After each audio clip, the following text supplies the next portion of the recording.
Assalamualaikum warahmatullahi wabarakatuh. Eh, Perkenalkan, nama saya Ramadi Kusuma dengan rekan saya juga Reza Ananda dengan NIM belakang 064 dan 067. Kita di sini akan mereview jurnal tentang Critical Review of Pollutant Emission Factors from Fuel Combustion in Home Stove. Jadi tinjauan kritis tentang faktor emisi polutan dari pembakaran bahan bakar yang berada di kompor rumah tangga gitu. Oke, lanjut ya.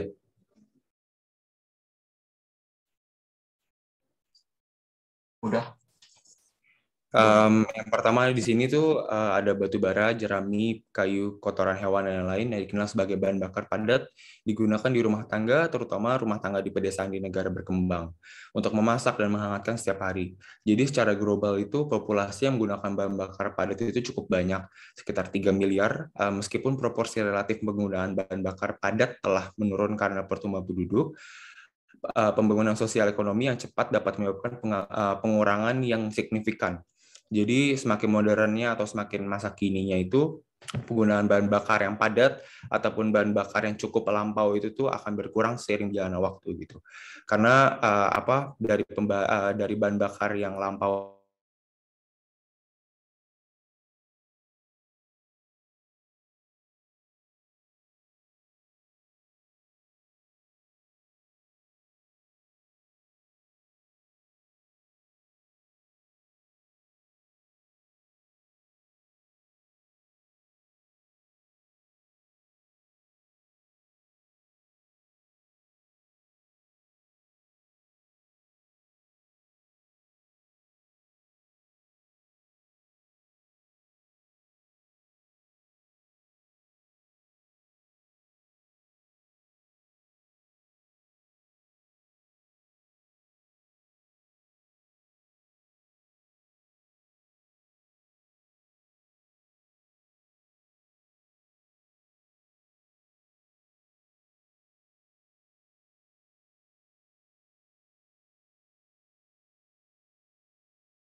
dilakukan terhadap beberapa manajemen yang berbeda, terus metodologi eksperimental tentang emisi perumahan bahan bakar yang berbeda, termasuk komersial batu bara dan kayu bakar non komersial serta sisa tanaman yang bentuknya bervariasi di properti dan pembakaran termasuk yang dibeli di pasar dan pembuatan sendiri kompor yang berbeda antara negara dan negara lainnya, karena di setiap negara-negara itu kan berbeda ISO ya. ISO itu tuh standarisasinya.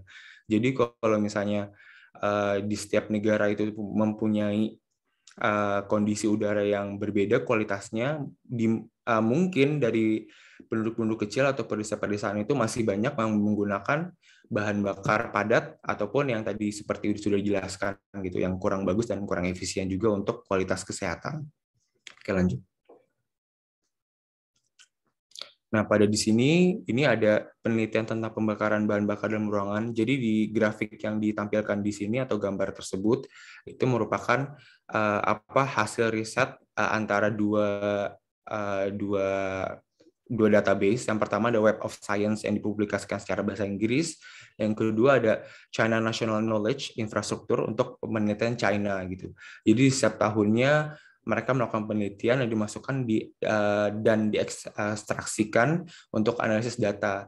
Karena dalam emission factors ini tuh dalam satuan pengukuran massa polutan per massa bahan bakar itu tuh dapat diklasifikasikan ke dalam kelompok IF berbasis lab. Jadi ini dalam penelitian ini tuh ada dua tipe. Yang pertama dalam lab dan yang satu di lapangan gitu. Jadi mempunyai alat uji yang berbeda antara kompor yang dibuat oleh pihak lab dan kompor yang digunakan dalam rumah tangga biasa gitu, komersil. Ya, lanjut. Di selanjutnya ada fasilitas pengukuran emisi, yang dimana tuh di laboratorium seperti yang udah dibilang ada dua, di laboratorium dan di pemukiman biasa. Kalau di laboratorium itu pengukuran emisi biasanya dilakukan secara penuh. Jadi terfasilitasi dengan penangkapan dengan sistem terowongan pengenceran terkontrol, di mana kecepatan gas biasanya dipantau dan digunakan untuk menghitung volumetrik gas aliran dan faktor emisi polutan. Jadi kalau di laboratorium itu jauh lebih jelas gitu untuk dari segi bahan bakarnya, terus cara pembakarannya, jadi semua terkontrol. Apapun yang dilakukan riset pun dalam penelitian ini juga jadinya ketahuan gitu setiap tahunnya mengalami perkembangan pada teknologi ataupun bahan bakar yang mereka buat. Jadi yang pertama ini tuh ada keuntungan dari studi laboratorium. Biasanya sistem pengenceran dan pengambilan sampelnya itu terkontrol dengan baik digunakan. Jadi efektif terus akurat juga dalam mengumpulkan emisi pembakaran, terutama menghindari masalah suhu tinggi pada pembakaran sampel dan karakteristik emisi. Yang kedua, ada peneliti memiliki kebebasan untuk memilih bahan bakar dan kompor yang akan diuji. Jadi akan lebih relatif juga lebih rendah dibandingkan studi lapangan ataupun secara penyuluh di penduduk gitu. Terus yang ketiga ada rancangan percobaan yang layak dapat diimplementasikan untuk dipelajari faktor yang mempengaruhi seperti kelembapan bahan bakar, kondisi pasukan udara, dan lain-lain. Contohnya, merancang eksperimen ortogonal untuk mengeksplorasi pengaruh beban massa bahan bakar. Terus yang kedua ada suplai oksigen dan laju pembakaran pada emisi polutan dari jerami jagung dalam ruangan dan pembakaran kayu. Jadi mungkin ini tuh yang masih padat gitu ya. Yang keempat, studi laboratorium mampu menangkap dinamika terperinci dalam polutan udara formasi dengan menggunakan instrumen yang diselesaikan secara temporal dan monitor canggih seperti spektrometri, massa aerosol partikel tunggal, dan terus misalnya menggunakan waktu penerbangan menggunakan resolusi tinggi spektrometer massa aerosol untuk mempelajari emisinya gitu. Yang lanjut. Nah, dari sini perbedaan emission factor itu emission factor polutan antara studi lapangan dan studi laboratorium itu ada dua. Maksudnya ada perbedaannya seperti gambar di sebelah, ada lab dan field. Jadi kalau lab itu tuh select view stove flexibility.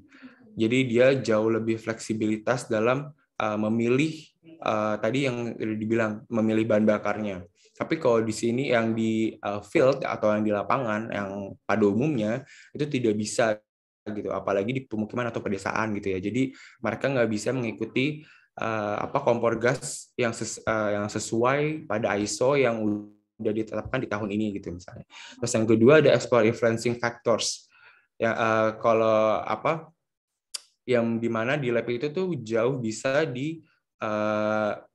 dijelaskan atau bisa dieksplor secara umum untuk diteliti gitu. Cuman kalau di sebelah saking banyaknya orang yang menggunakan, apalagi nggak cuman di pedesaan doang, sampai ke kota kan juga ada yang udah menggunakan ISO standar ISO ya.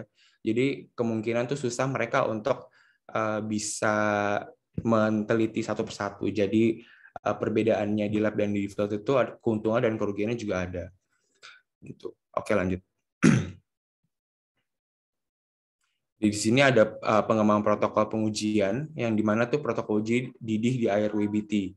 Nah, ada beberapa protokol yang digunakan dalam penelitian yang dipublikasikan dan yang paling banyak dikenal adalah uji didih air atau yang disebut WBT ini yang telah digunakan dalam banyak penelitian berbasis laboratorium dan lapangan untuk mengevaluasi kinerja dan emisi polutan.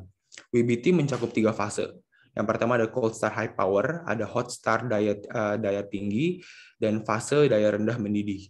Fase yang mulai dingin ini dengan penerapan bahan bakar dan memanaskan sepanci air gitu yang telah ditimbang sebelumnya ke titik didih dari suhu lingkungan.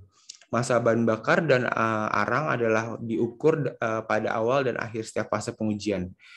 Jadi pada saat sebelum pengujian ataupun setelah pengujian itu tuh harus diukur karena kan dalam seperti yang tadi udah dibilang di laboratorium itu terukur ya gitu segalanya. WBT itu adalah tes terkontrol dengan kinerja kompor diukur secara berulang dan sebanding tata keramanya gitu. Ini adalah simulasi sederhana dari prosedur memasak umum di mana air mendidih dan mendidih digunakan untuk mensimulasikan memasak gitu. Oke, lanjut. Dalam protokol pengujian lapangan ini, kalau tadi laboratorium ya, kalau yang pengujian lapangan ini telah sering digunakan dalam pengukuran emisi laboratorium juga. Jadi ada beberapa penerapan yang dilakukan di lapangan dengan penerapannya, tapi penerapan dari laboratorium gitu. Tapi ada beberapa kelemahan juga seperti yang dibilang, membatasi pemanfaatannya. WBT-nya pada lapangan ini adalah dilakukan di bawah kondisi laboratorium yang terkontrol, membuat hasilnya nggak tentu, mewakili kinerja nyata dari kompor yang dioperasikan oleh penduduk pedesaan. Jadi beberapa kompor mempunyai kesulitan untuk diuji di laboratorium yang pada kompor lapangan ini, seperti contohnya pada penelitian kali ini yang di Kang di Cina contohnya, tempat tidur pemanas yang terhubung ke kompor batu bata. Jadi dia mempunyai studi dapur simulasinya itu cukup sulit untuk diuji pada laboratorium gitu, menggunakan alat laboratorium.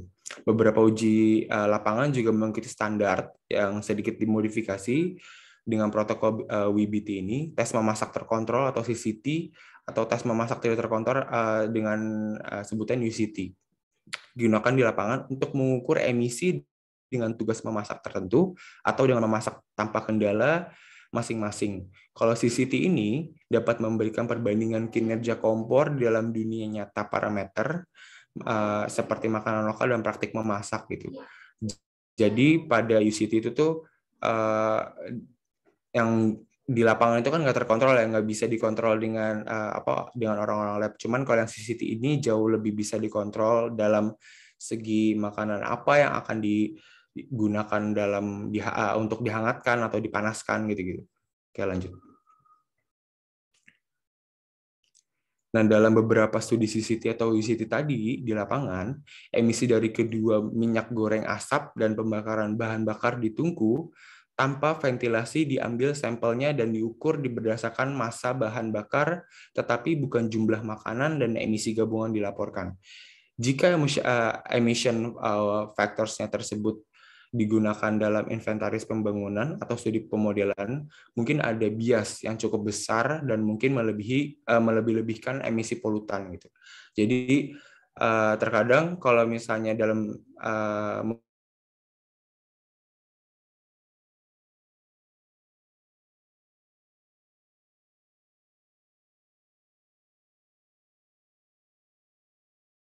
emisi polutan gitu.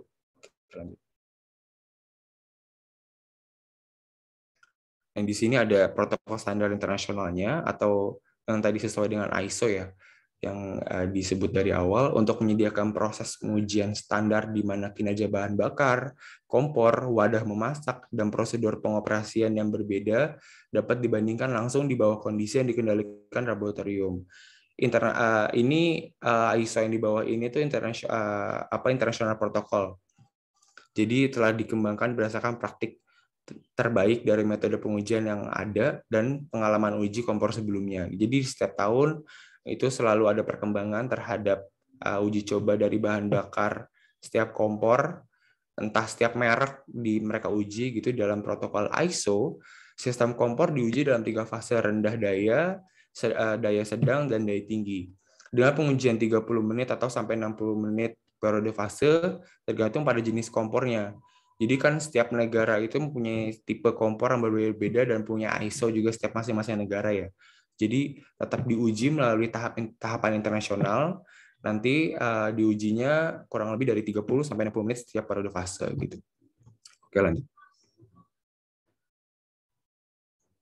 Nah, di sini ada kuantifikasi fugitive emission. Fugitive emission ini tuh kalau misalnya dijelasin, jadi semacam bakteri lain selain emisi polutannya. Jadi salah satu penyebab juga yang terbesar setelah emisi polutan yang dihasilkan oleh bahan bakar tersebut. Tetapi ini jadi troublemaker lagi nih buat polusi udara. Jadi semakin nanti semakin merusak kualitas udara, terus kesehatan juga. Jadi ibaratnya salah satu benalu yang akhirnya membuat polusi udara yang tadinya dari bahan bakar aja emisi polutannya, tetapi dari fugitive emission ini juga sangat berpengaruh untuk makin merusak polusi udara gitu. Oke, lanjut. Nah, di sini ada variabilitas dalam emission factors perumahan. Variabilitas dalam emisi perumahan dikaitkan dengan varians di berbagai sistem bahan bakar dan kompor, termasuk perilaku operator, perbedaan, dan intravariabilitas dikaitkan dengan perbedaan emisi dan perubahan dinamis selama proses pembakaran. Inter dan intra yang tinggi dari variabilitas ada di dalam suatu studi emission factors polutan untuk bahan bakar padat perumahan. Intervariabilitas dalam emisi perumahan dikaitkan dengan varians di berbagai sistem bahan bakar dan kompor, termasuk perilaku operator perbedaan, dan intravariabilitas dikaitkan dengan perbedaan emisi perubahan dinamis selama proses pembakaran. Inter dan intra yang tinggi variabilitas ini ada dalam suatu studi emission factors. Lanjut. Nah, di sini ada perbedaan kompor.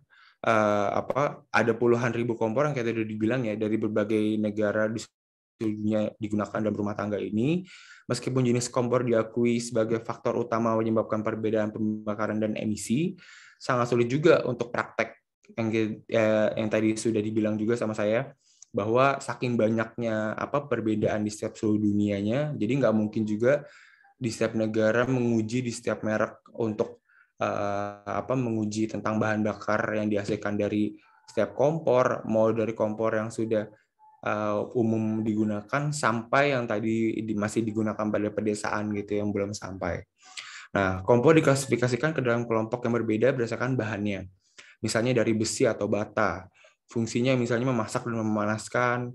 Terus ada jenis rancangan yang misalnya draft alami atau paksa. Karena kan kompor sekarang nggak cuman kompor gas aja, ada kompor listrik juga. Jadi itu menghasilkan bahan bakarnya juga mungkin beda gitu ya, hasil pembakarannya.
Sementara perbedaan bahan bakar dan kompor telah dikenali dan sering dibahas. Aspek penting lain yang kadang-kadang kurang dipahami dan dihargai adalah perilaku operatornya. Terkadang seperti penambahan bakar dan pasokan udara penyesuaian yang dapat mempengaruhi besaran emisi dan variabilitasnya, terus menambahkan bahan bakar ke kompor mengganggu pembakaran, dan gangguan ini tergantung pada massa bahan bakar yang ditambahkan, serta frekuensi penambahan bahan bakar maupun operasi kekasaran gitu dalam menangani bahan bakar. Jadi terkadang ada kelalaian juga terhadap operatornya dalam penggunaan bahan bakar, entah pengisian bahan bakar dalam saat menggunakan kompor dan lain-lain gitu. Oke, lanjut. Selanjutnya akan dilanjutkan dengan rekan saya. Selanjutnya ada dinamika selama periode pembakaran. Intravariabilitas selama periode pembakaran merupakan aspek penting ketidakpastian dalam emisi yang dilaporkan di antara studi yang berbeda. Emisi CO dan TOC, total organik karbon, secara signifikan lebih tinggi selama fase awal. Dan 30-40% emisi partikulat terjadi selama periode startup. Tahap Fleming menghasilkan sebagian besar NOx 80-90%, sedangkan start dan stop fase yang dipancarkan hanya 10-20%, menunjukkan perbedaan emisi yang jelas melintasi fase yang berbeda. Dalam tahap awal, suhu pembakaran rendah, laju pembakaran bahan bakar adalah lambat dan volatil tidak terbakar sepenuhnya. Hasil volatil yang tidak terbakar adalah emisi OC dan partikel yang tinggi. Selanjutnya ada komposisi kimia. Dalam emisi pembakaran ada puluhan ribu bahan bakar di fase gas atau partikulat. Dari segi dampak kesehatan, logam berat seperti Hg, Pb, Cd dalam emisi pembakaran biomasa dan batu bara di kompor rumah.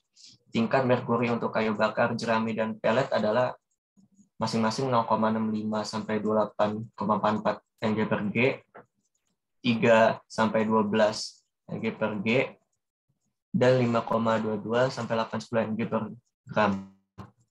Emisi dari pelet biomasa lebih rendah dari bahan bakar yang tidak terkompresi. Selain mengukur emisi racun organik atau anorganik spesifik, beberapa percobaan telah menyelidiki environmentally persistent free radicals atau disingkat EPFRS dari proses pembakaran perumahan. Untuk pembakaran bahan bakar padat secara tradisional kompor, tingkat EPFR dalam jelaga dari pembakaran kayu itu sekitar 8,9 sampai 10 kali 10 pangkat 16 putaran per gram, yang lebih tinggi daripada yang berasal dari combustion pada 3,9 sampai 9,7 kali 10 pangkat 16 putaran per gram. Selanjutnya adalah morfologi partikel, konsentrasi jumlah, dan ukuran. Faktor emisi ukuran partikel sangat bervariasi di antara berbagai bahan bakar, kompor, sistem pembakaran, dan pengukuran kondisi. Ukuran partikel berkisar dari 10 pangkat 10 hingga 10 pangkat 16 per kilogram. Pada periode penyalaan, konsentrasi massa partikel biasanya tinggi dan kemudian dalam suhu tinggi relatif stabil. Saat combustion, banyak partikel halus terbentuk dan dipancarkan. Sen et al. Tahun 2017 menyelidiki PNSD untuk 11 kombinasi bahan bakar kompor yang berbeda meliputi bahan bakar padat, gas, dan cair. Hasilnya menunjukkan 3 PNSD itu adalah distribusi ukuran jumlah partikel yang berbeda.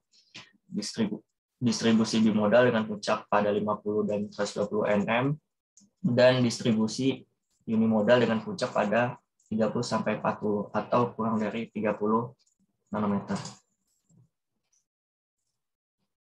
Faktor emisi penyerapan atau absorption emission factor (AF). Faktor emisi penyerapan didefinisikan sebagai penyerapan penampang persatuan bahan bakar yang dibakar. Parameter ini digunakan untuk mewakili kemampuan pemadaman cahaya, termasuk penyerapan dan hamburan partikel yang dipancarkan yang erat kaitannya dengan dihubungkan dengan emisi karbon hitam, BC, dan karbon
Oleh karena itu, disarankan agar lebih banyak studi publis lapangan yang dilakukan untuk mendapatkan data faktor emisi realistis dengan lokasi pengambilan sampel.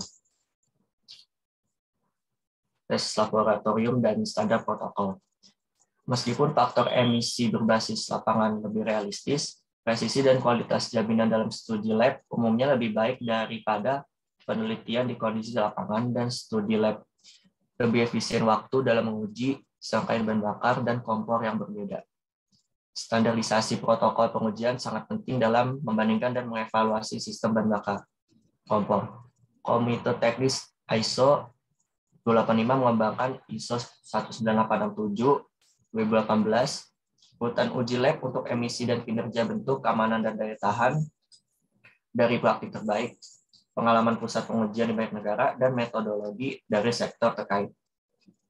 TC ini juga mengembangkan ISO 19867-3 2018, yaitu target kinerja sukarela untuk pengujian lab, dan ISO 19869 tahun 2019 metode pengujian lapangan. Belum ada hasil yang dipublikasikan di literatur review tentang emisi perumahan mengikuti ISO protokol, tetapi diharapkan protokol standar ini akan berperan penting dalam perbandingan internasional dan mengembangkan komersial nasional dan penjualan kompor besi. Database EF yang diperbarui dan ketidakpastiannya. Beberapa kelompok peneliti mengembangkan operasi database EF untuk sumber pembakaran dengan merangkum seluruh data yang diambil dari literatur untuk sistem bahan bakar dan kompor yang berbeda. Sektor perumahan telah menjadi sumber utama inventarisasi emisi ketidakpastian, dan sektor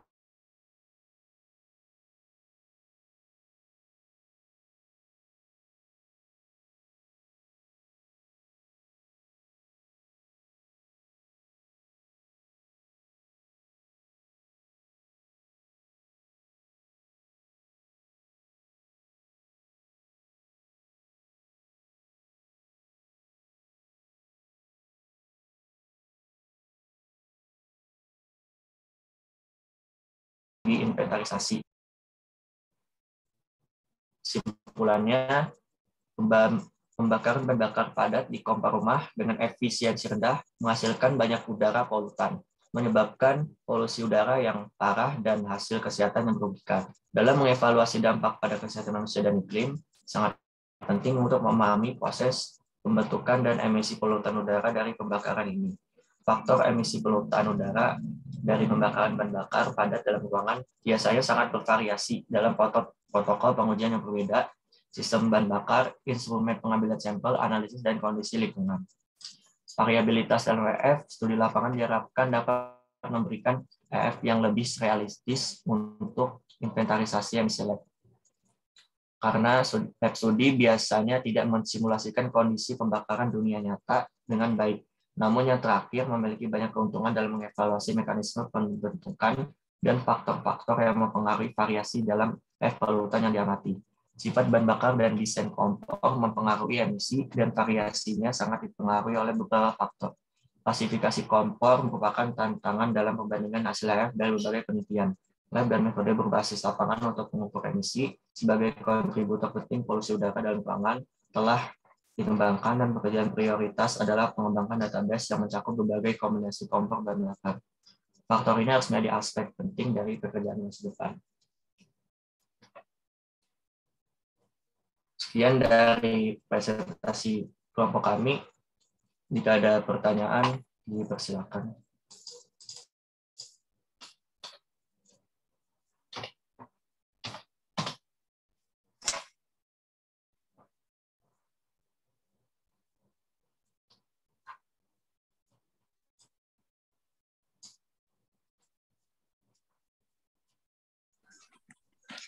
Mau tanya dong. Iya, silakan. Ya, boleh. Edelin ya? Iya, Edelin 007. Jadi kan tadi bahas emission factor ya. Boleh dijelasin lagi nggak emission factor itu apa? Terus berpengaruh nggak sih sama emisi polutan? Makasih.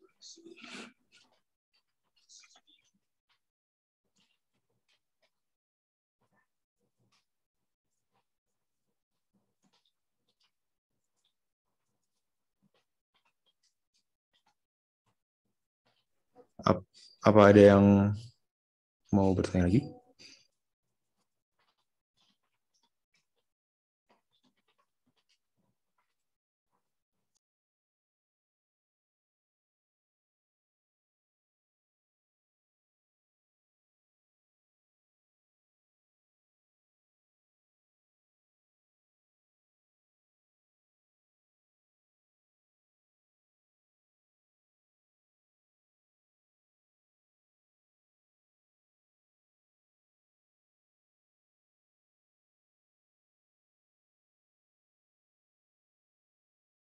Saya izin bertanya dong, boleh?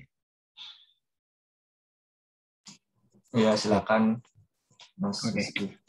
Perkenalkan, nama saya Rizky Maulana dengan NIM 18103111038.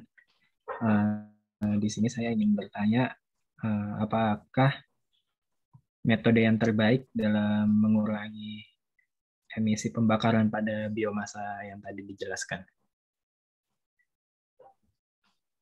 Jadi apa metode terbaik ya? Iya. Oke, terima kasih Mas Rizky. Oke.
Ya, permisi. Ya, mana aja? Ya, silakan Mas Ive. Perkenalkan, nama saya Muhammad Sofia Bima Sakti dengan NIM akhir 047.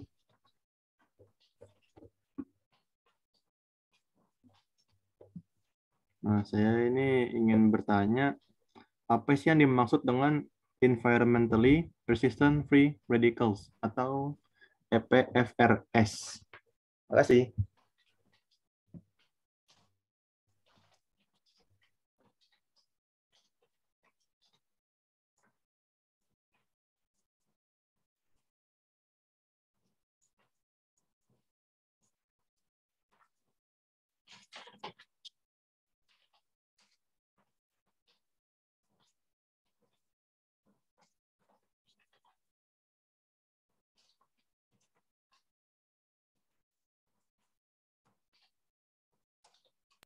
Apakah ada lagi atau didiskusikan dulu?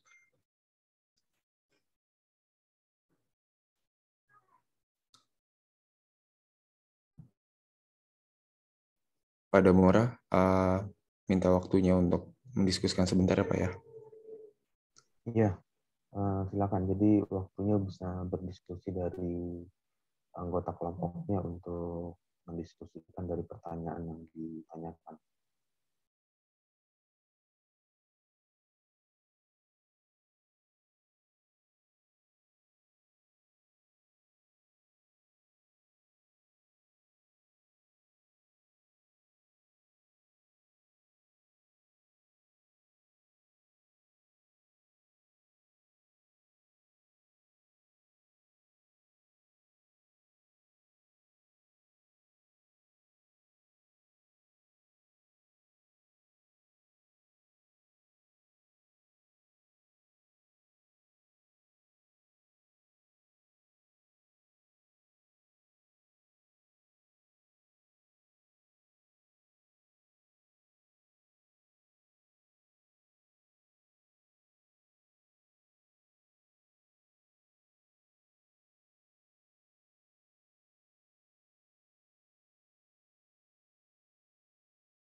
Izin menjawab pertanyaan dari pertanyaan Adeline dulu.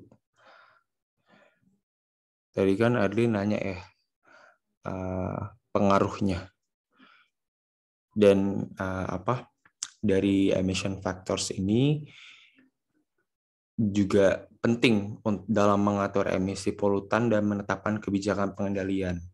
Jadi dari banyak upaya juga yang telah dilakukan untuk mendapatkan emission factors yang andal atau dalam artian untuk penyelesaiannya, untuk untuk mengurangi polutannya gitu. Jadi ada salah satu yang dikembangkan oleh US, salah satu Environmental Protection Agency. Itu tuh adalah kumpulan data yang banyak digunakan terutama dalam inventaris untuk banyak negara berkembang dengan ketersediaan data yang terbatas. Jadi semacam semacam teori atau praktik dalam hal untuk mengurangi atau dalam upaya untuk mengurangi emission polutannya gitu. Nah, pada kenyataannya emission factors ini sangat bervariasi tergantung pada banyak faktor, seperti sifat bahan bakarnya yang tadi dibilang, terus ada fasilitas pembakarannya yang berbeda, perilaku manajemen. Jadi kembali lagi kepada itu semua. Kalau misalnya dalam Environmental Protection Agency-nya juga udah menetapkan seperti ini, ternyata dalam perilaku dari setiap manajemen itu berbeda, itu kan berarti ada yang salah terhadap perilaku terhadap suatu bahan bakarnya. Jadi semua dikembalikan lagi kepada perilaku setiap manajemen. Jadi ada pengaruh nggak? Ada pengaruh banget terhadap lingkungan juga gitu. Jadi kalau misalnya ditanya cara penanggulangannya seperti apa, ya seperti itu gitu. Dari berbagai macam data yang buat oleh Environmental Protection Agency yang dari US ini, mereka menerbitkan suatu kebijakan dalam upaya pengendalian juga. Nah, dari situ bisa mengurangi pengaruhnya terhadap emisi polutan gitu. Sudah terjawab kan ya? Makasih Rama. Iya, sama-sama. Selanjutnya saya akan menjawab pertanyaan yang kedua. Apakah metode terbaik dalam mengurangi emisi pembakaran pada biomasa? Yang sudah dijelaskan, ada 3 metode yang bisa digunakan. Yang pertama itu adalah pelletisasi, yaitu seperti mengompresi bahan bakar biomasa menjadi pellet atau briquette. Lalu yang kedua ada metode karbonisasi, yaitu komponen di karbon dan volatil itu dihilangkan, dan sebagian besar hemiselulosa itu terdekomposisi. Bentuk organik mineralnya yang terlarut itu hampir dapat dihilangkan. Yang ketiga itu adalah pencampuran dengan bahan aditif. Misalnya seperti kalsium dihidroksida, MgO, CaO, dan SiO2 dapat memfiksasi unsur-unsur untuk mengurangi emisi udara. Kalau yang terbaik itu pelletisasi, karena salah satu teknik pengolahan yang paling banyak digunakan. Karena bahan bakar biomasa terkompresi, kadang-kadang bisa dibakar di tungku, menghasilkan pengurangan emisi polutan udara dibandingkan dengan yang tidak terkompresi bahan bakar biomasa. Mungkin seperti itu untuk jawaban Mas Rizky. Oke, makasih Mas Reza untuk jawabannya. Oke. Selanjutnya untuk pertanyaan ketiga, apa yang dimaksud dengan EPFR? EPFR itu tadi environmentally persistent free radicals, itu semacam kontaminan yang terkandung dalam partikel. Partikel itu ukurannya 2,5 mikrometer atau bisa di bawah 100 nanometer. Partikel ini sebagian besar diproduksi selama pembakaran bahan organik. Contohnya seperti batu bara, arang, atau karbon yang tersisa setelah pembakaran batu bara atau arang di udara. Seperti itu Mas Dipe untuk jawabannya. Oke, Ja. Thanks, Ja. Oke. Apakah ada pertanyaan lagi, Pak, atau cukup 3 aja?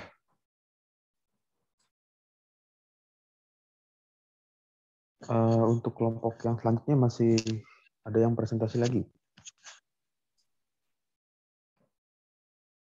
Kayaknya masih ada, Pak. Masih ada, Pak. Ya, oke. Jadi untuk pertanyaannya 3-5 ya, 3-5 pertanyaan. Kemudian karena masih ada yang akan presentasi lagi dari kelompok selanjutnya, bisa ditutup untuk kelompok yang melakukan presentasi dan dilanjutkan dengan kelompok berikutnya untuk melakukan presentasi. Ya, siap. Oke, jadi mungkin sampai di sini saja kita tutup. Terima kasih banyak atas perhatian teman-teman sekalian.